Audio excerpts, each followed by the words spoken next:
Hi, welcome back to Cambridge Inside Out. I'm Judy Nathans. And I'm Robert Winters. So before the break, Yes. we just got talking a little bit about some of the Green Line, things that was yeah. happening in the Green Line as well as the City Council meeting. Right. So I guess maybe talk a little bit more about the Green Line extension. One of the stakes in this for City of Cambridge, it's not just getting a relocated Lechmere station onto the other side of the McGrath Highway. This is kind of intertwined with a bigger proposal, not only to move the station over there, but to tear down that section of the viaduct, but then to reconfigure the McGrath O'Brien Highway through there. Okay. Right now, it feels like one of the most cruel and angry highways running through what's fundamentally an urban setting. And it doesn't have to be that way.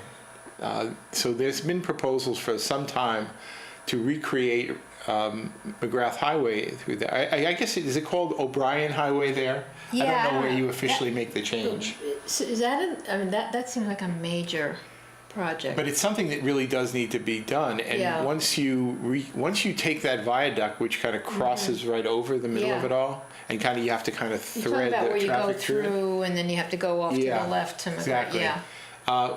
To turn that into an urban boulevard, which is how it's been described, would be a tremendous benefit, in my view. So that would be part of the subway expansion? The thing is that I think you would do that once the viaduct is torn down. Okay.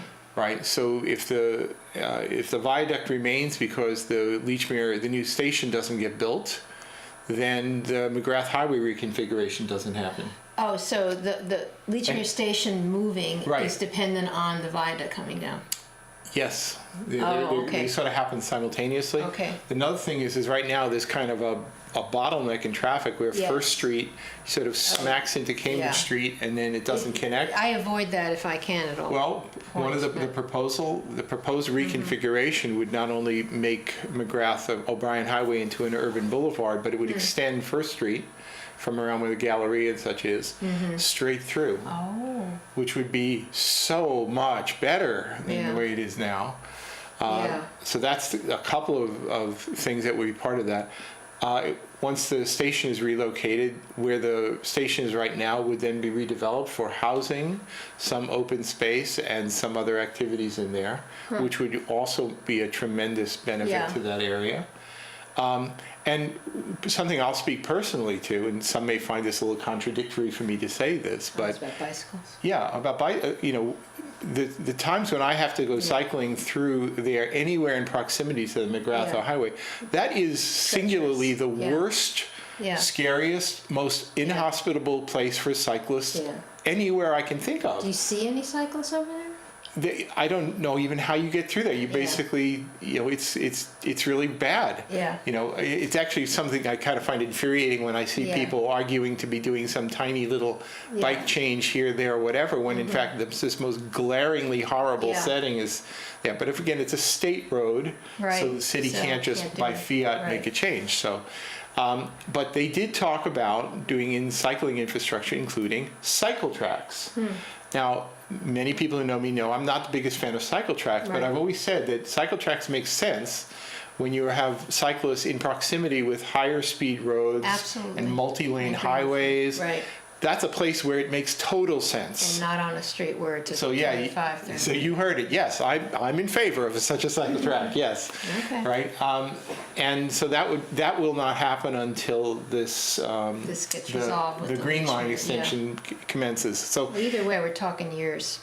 We are talking years here. So, but the thing is that these are if this can just keep moving ahead, it'll happen. Moving in the right direction. So.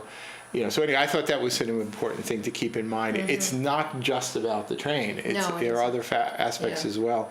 And honestly, even the economic development of North Point is going to be far worse, or it might be stalled, in fact, if in fact the train service doesn't appear there.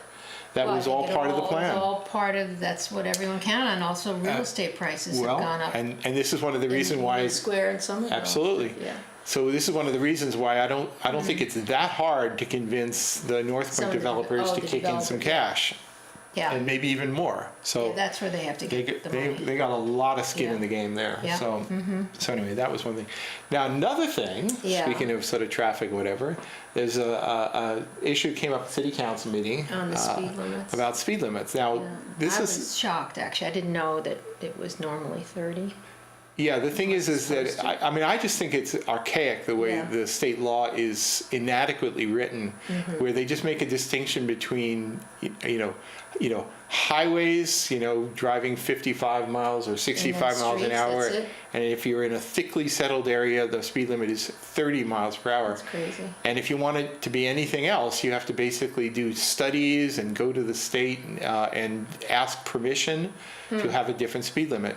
Now, I think there's some sense in having state authority on this because, Otherwise, it'd be different in every city. you can imagine every little town just sort of you hit the town line and you get hit with suddenly the speed limit drops 15 miles or 10 miles per hour or Right. 5 and Because they can get some revenue. yeah, there are people in New Hampshire, they throw Yeah. these little speed traps Oh, and you're things. right, yeah. So I like the idea that there should be some reasonably uniform standards, but I've been saying for years that if you have a street, like Cambridge has a lot of streets that are, Two ways, and they're narrow. well, they're either two-way Yeah. narrow, which is tough, Yeah.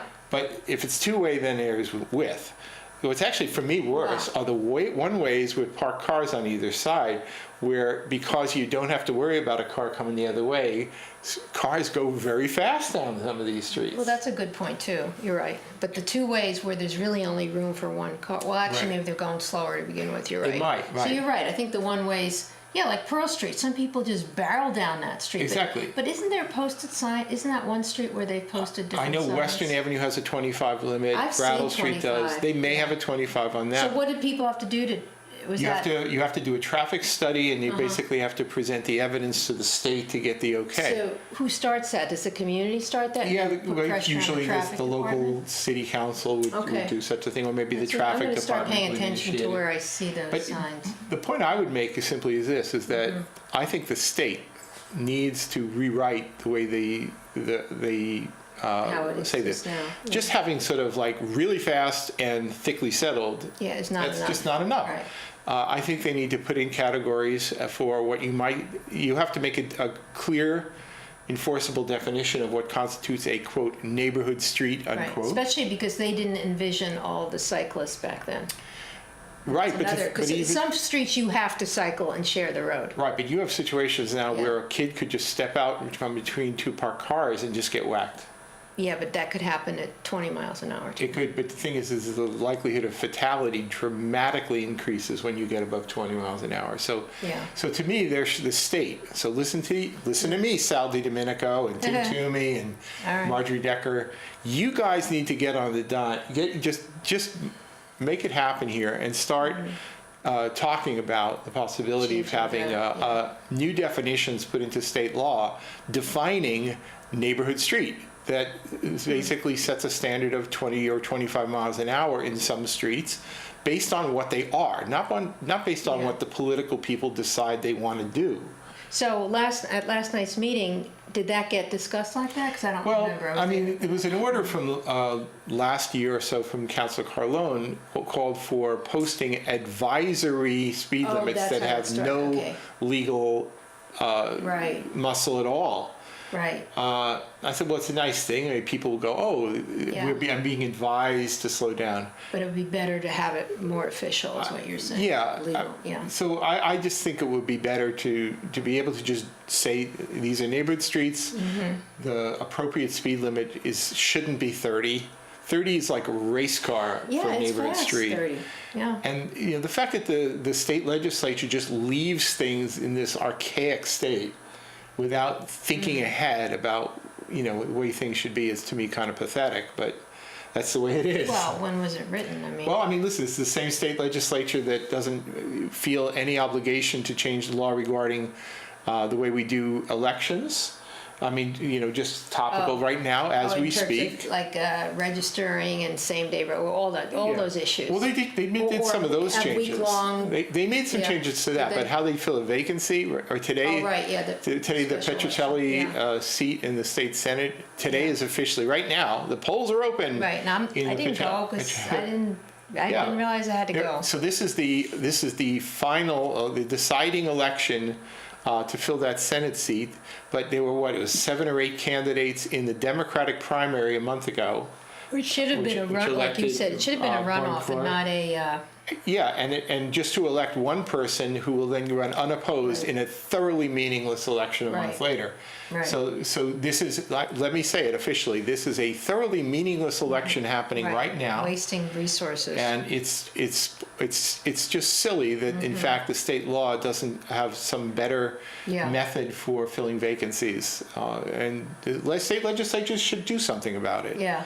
At the very least, you could have a simple, just move forward the top 2 candidates and then have a head-to-head runoff. Yeah. Right. Eliminate all the vote splitting problems. Right, and having duplicate another election. Yeah, and give a meaningful election. Yeah. It's just, I find it infuriating. Yeah. So, but again, they're good at some things, but moving on something like updating traffic laws or elections, drives me nutty. But. So anyway, so that was a big, long discussion. One city councilor sort of thought we already had the authority, but we don't. Yeah. And the traffic director, Joseph Barr, came in and said, no, we don't. We could do it, but only after we prove it to the state and pretty much get their approval. So anyway, that was kind of, it was an interesting discussion. Yeah.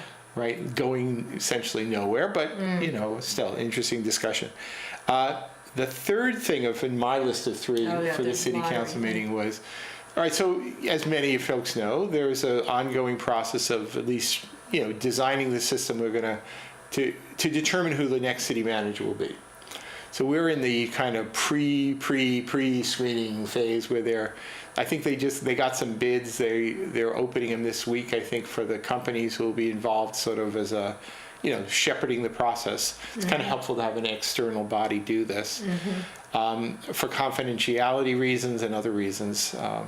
But at some point, perhaps in September, there will be a screening committee which will actually go through resumes of candidates who will have responded to an advertisement, which will have gone out by then, for people who are interested in the job.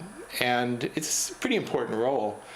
And and it's not just going to be city councilors involved. There are going to be 4 city councilors, because any more than that would be a violation of the open meeting law. Is this the 19-member thing? Yeah, and so they increased it from 18 to 19 people. So there'd be some people from the universities, from public safety. And who selects those people?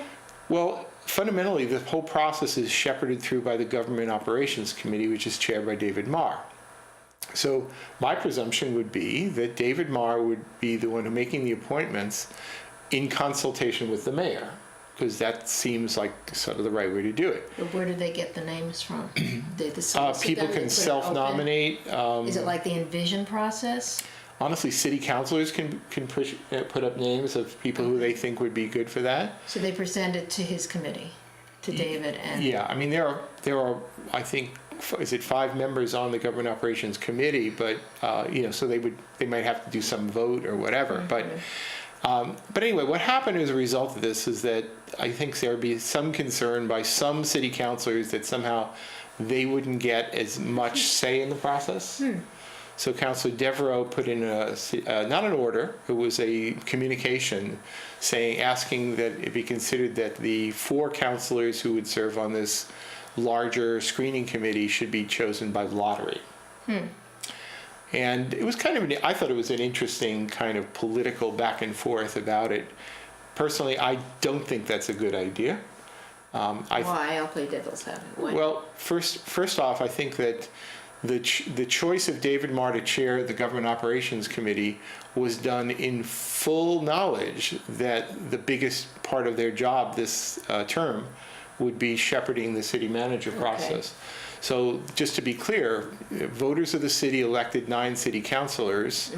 Of those 9 city councilors, there were, some people choose to put themselves in various camps. I don't think they need to be that way, but they to some degree do. The voters elected people in certain proportions. I wish we didn't have to think of it in terms of sides, but some people do. And there were votes to elect Denise Simmons as mayor. And I can guarantee you that part of the discussion about whether the votes were going to go for Denise Simmons as mayor included the question of who would be appointed to some of these more significant council committees. That's always the case. And that's a significant committee, the government. I will tell you Operations, honestly, okay. straight up, when I was very eager to find out who the appointments to the committees would be, but the only one I was seriously interested in was the Government Operations Committee, because I said I want to make sure somebody who's a really good mediator, a fair-minded person who will shepherd this process should be in charge. So when I saw David Marr was made chair, I said this is exactly the right choice, and I was very, very pleased to see it. So the voters elect councilors, councilors elect the mayor, mayor makes appointments. The mayor made the appointments. Mayor to makes the committees. appointments, and I think the choices were made appropriately. Now you have to some degree, entrust the people who are in charge There's the word trust, right? Okay. to manage Carry the process well. Well. Right, and I have total confidence that David Marr will run a fair process and an inclusive process. But I think, so I think, personally, I think that the idea of turning this into a lottery was so that certain people who might think they would otherwise not get appointed might have a chance at it. And I said, come on. The lottery's a gamble anyway. It's a gamble. There's no guarantee there. Right, absolutely. But it was interesting to listen to the political rhetoric. Yeah. And people say, well, if you did this by lottery and we selected 4 that way, you might end up with 4 white men. Who said that? I forget. But, you're right. It was actually spoken by 2, and it's actually true. On the other hand, you might get something that's completely different too. Yeah. Whereas, sort of like when you do stratified sampling in statistics, what you do is you say, well, we want to make sure that this statistical sample is representative. So what you do is you sort of stratify it so that you say, well, we want to make sure we have appropriate representation from various sectors. And that does require a little thoughtfulness, and it's not just a matter of drawing straws. Right. So anyway, in the end, they just said they referred the communications to the committee where it will be promptly filed away and not acted on. They have a meeting this week, don't they? They have one on May 20th is the next meeting of the government operations. Oh, okay. And I think I might not be able to make it, but if I can, I will. Certainly going to try. And that's open to the public? All city council committee meetings are open to the public unless there's the rare occasion that there is some executive Friday, session. May 20th at 10:30. Yeah, right. I have to go Public hearing. I have to scoot up, catch a train to Plymouth that day, so I may not be able to make it, but maybe I'll try to go. yeah, I think they're interesting, and the process will start to get more and more interesting as we go. This Friday, okay. Yeah, I mean, ultimately, let's be very, very clear, and I said this at the Government Operations Committee meetings. Oh, it's going to be televised too, so I could actually watch it at home. But regardless what the pre-screening committee or any other committee, any other This has got to body be a does, mistake. You have PM. It can't be at PM, right? I might have a mistake. I'm not It's got to be infallible. AM, right? They're not meeting at night. It's that AM. late. It is AM. Absolutely. Thanks for pointing that out. All right, okay. Right. But ultimately, no matter what comes out of the whole process, in the end, it still takes 5 votes to choose the city manager. And 5 votes from the city council. that's it. They're the only people who are going to have a say ultimately in the choice of the city manager. It's like the Supreme Court. Right. So in fact, if you had sort of gotten some sort of cockeyed screening committee that decided that the only 3 candidates for the only 3 names that we were forwarding to the city council for consideration are, Mo, Larry, and Curly. Yeah. Then 5 city councils could turn around and says, well, we don't like them, them, right. and we know that this guy here was running for the job, so we're going to just choose him. Can they do that? They could do that. I mean, people need to understand that this is a very inclusive process to get as much input and as many qualified candidates as possible. But if in the end there is not 5 votes to select somebody, no matter how much process took place, ultimately 5 councilors can say, enough. We've decided we've got a good person here with this person. So, and they could just completely overrule it all. Now, I don't think that's what's going to happen. No. Another thing I think needs to be said in a lot of these processes, people have this sort of fantasy that you're going to get 58 amazingly qualified people who with dazzling resumes who are all just perfect for the job, and it's going to be a nightmarish decision trying to weed it down. I think it's just as likely the opposite will happen, which will be that there'll be a bunch of good people, but then there'll be a few people who are just such standouts. I hope so. That in the end, it won't take much at all, much effort at all to come to some consensus. What is the timeline on this? Do you know? When is he leaving? Actually, that's one of the things I heard that mentioned that they're going to ask him to stay on, or yeah, I mean that's been even when Richie said he was going to step down as, or I think it was May something, right? Yeah, he said he was going to, not look for a contract extension beyond June 30th, but that he would be willing to stay around if there was a need. Okay. So now they're pretty much officially saying they were going to do a short-term contract extension for Richie until I believe the end of September. Okay, well that's okay. So he's open to that. It's not like he had said that even at his retirement announcement that he'll stick around if they need him. But you do have to make that official, so they are, I believe, that's a good part of 4 months. I mean, they should be able to do something I think that time. I think that's plenty of time to really make this happen and do it all fair and square. Yep. But it's going to be very interesting come September. I'll say that much, right? So anyway, that was interesting. For lots of reasons. Yeah. So and the meeting didn't go too late last time. No, it was over at 8. That last little bit about the that sort of back and forth of wanting to kind of get your guy, we want our guys on the screening committee. No, we want our guys. That dragged on a little bit. Was there not a lot of public comment? Because I thought it was very little short, public comment. Usually what drives public comments at city council meetings is one hot item, whether it was the cannabis places. What do you call them again? Medical marijuana dispensaries, right? Yeah. And then, or if there's something involving some labor union or hotel workers. Hey, and there's Councilor, former Mayor Ken Reeves is walking by right now as we speak. Because it was very short. It was very, very short and sweet. So I thought the meeting would end very, very fast, but it actually it did last. A couple of other things worth mentioning.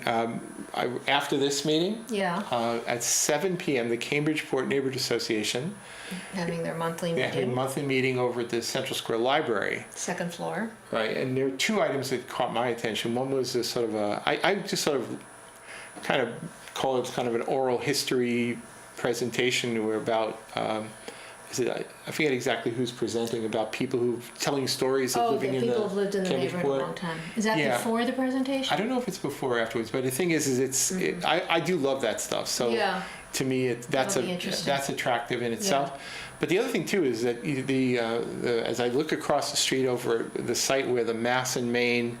So exactly where is it? So that's Main Street that I'm looking down where the U-Haul where we are in CCTV, right? The buildings where the BioRad was and that's on the left. Quest Diagnostics. You're talking about right here. All the way here, right on the bend in Mass Ave in Maine. That's all going to come down. But the thing is, they've been waiting and waiting and waiting, and I was starting to wonder whether they're really going to go forward. But apparently they are. They've now finally got to the point where they are presenting plans. The developer? Somebody owns that now? Yep.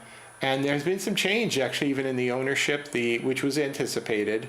It was Normandy Twining, and I think Normandy is out of the picture now. I don't know. I thought I saw that name, but I don't know. Well, they may still be there, but the thing is now it's Jones, Lang, LaSalle, who are, I think, have a big record of building in North Point. So what's been the problem? Is the height? Is that what the problem was?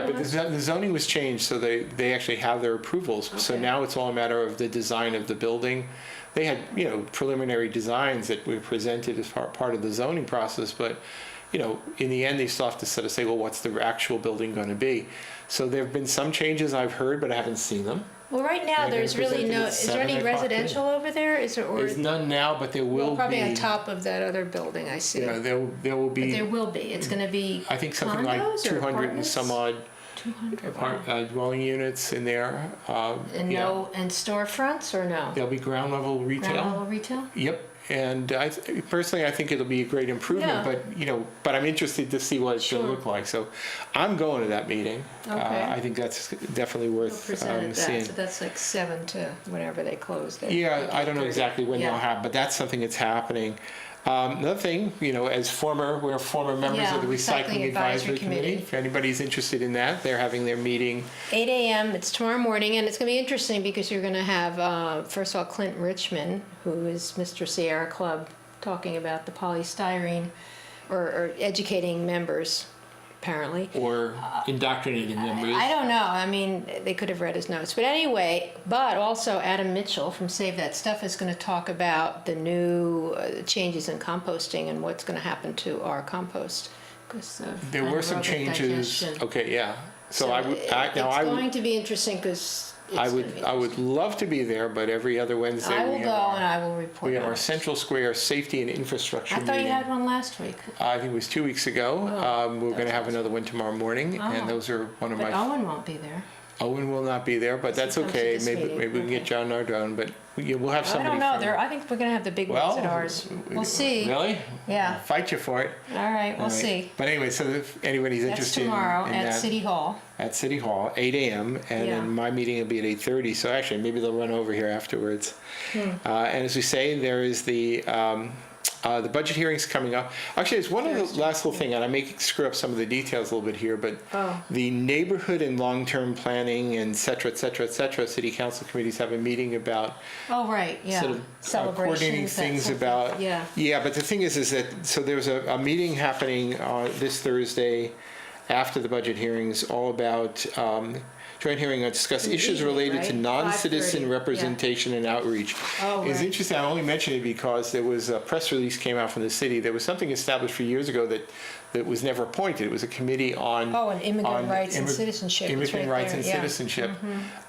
And so they actually they're that's soliciting interesting. membership now. So maybe this will be something to get hashed out in a council Yeah. committee. But I think more likely is that there'll be a citizen committee established that will actually take a more comprehensive approach. So anyway, for people interested in those issues, that's happening this Thursday at 5:30. So. Right.